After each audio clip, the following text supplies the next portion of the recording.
The sequel to this film is scheduled to release this year, so I decided to watch the first film to be caught up on the story. I didn't watch this back in 2021 because I found out that the story is an incomplete one and it needs a part 2 to complete it, and whether or not we get a part 2 was very ambiguous. Now that the sequel is pretty much confirmed, I watched the 2021 film Dune Part 1. It is the first part of a 2-part adaptation of the 1965 novel by Frank Herbert, primarily covering the book's first half. This film is the second theatrical adaptation of Dune, following David Lynch's 1984 film, and the third adaptation overall, following both the David Lynch film and John Harrison's 2000 miniseries. Now, before I talk about this film, I just have to put this out there.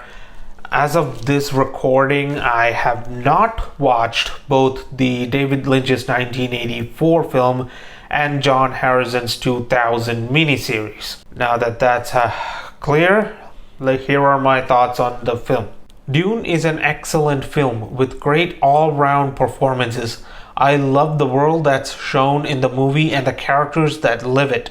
I had to think for some time to come up with any negatives for this film, and the ones I managed to come up with are minor inconveniences.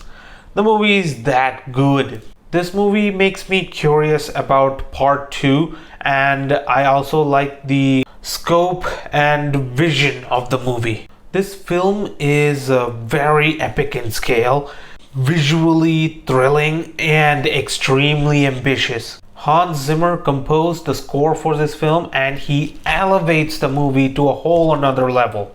Even the sound design, the VFX, and the editing all deserve a special mention. From a presentation angle, this movie has done a fantastic job in transporting you to another world and immersing you in that world. This installment primarily focuses on 3 characters: Timothée Chalamet as Paul Atreides, Rebecca Ferguson as Lady Jessica, and Oscar Isaac as Duke Leto Atreides. These 3 have the majority of the screen time, and all of them did an excellent job portraying their roles. I like the wisdom of Duke Leto and how he handles certain situations. I like his interaction with his son and how it's executed. I like that it felt like a father talking to his son rather than a king talking to the prince. I like his concern for the well-being of his son and how that's executed.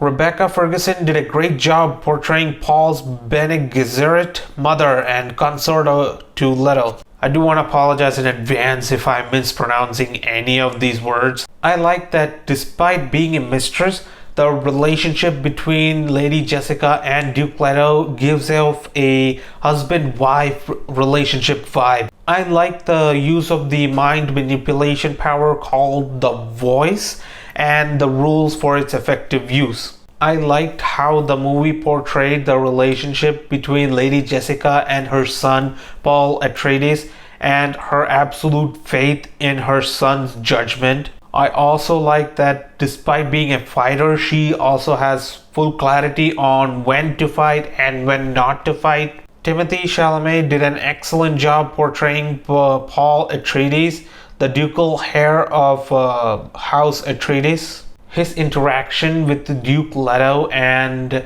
the portrayal of his relationship with his mother made for some of the most interesting moments in the film. I also liked the build-up of this character's journey from being somewhat of an amateur to the warrior that's shown in one of his visions. I initially thought that Jason Momoa as Duncan Idaho is a bad fit for the role upon watching the trailer, but he did a great job portraying the sword master of House Atreides and one of Paul's mentors.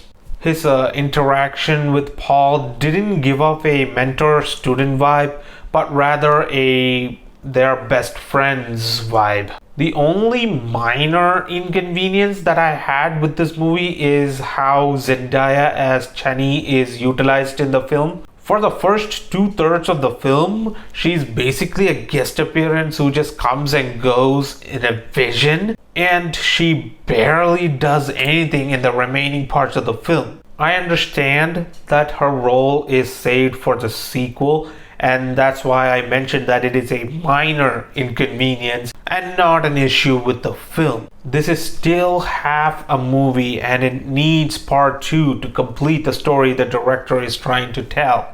Another point to note here is regarding the action. If you're going into this movie expecting action scenes on a large scale, then you will be disappointed. You get like one war scene around the hour 15-minute mark, and that's the extent of any huge action scene. The majority of the movie focuses on the politics around a spice that's found on another planet, the interactions and relationships between characters, and the customs or the ways of the inhabitants or the houses living on those planets. There's very little action and a whole lot of story. Those are my thoughts on the film. If you haven't watched it yet, I highly recommend you give it a watch. The lore is very intriguing and the characters are interesting. I love that the scope of the story is on par with the scope of the visuals. That's very hard to execute, but this movie managed to do it. If you're fine with a slow-paced, story-driven sci-fi film that's mostly about the politics around a spice found on a different planet, and you want to watch a movie with a good story, well-executed character relationship, and a movie that takes you on a journey on a desert planet, then this movie is right for you. I really hope you enjoy it, and as for me, I'm just waiting for the sequel and I'm planning on watching that in a theater. Girl, you shut me down and there's no witness. Got me in my feels, she would never listen. All the alcohol is in my liver. I guess I lost and you're the winner. Missing your touch, you were a good kisser. I was born a saint, but now I'm a sinner.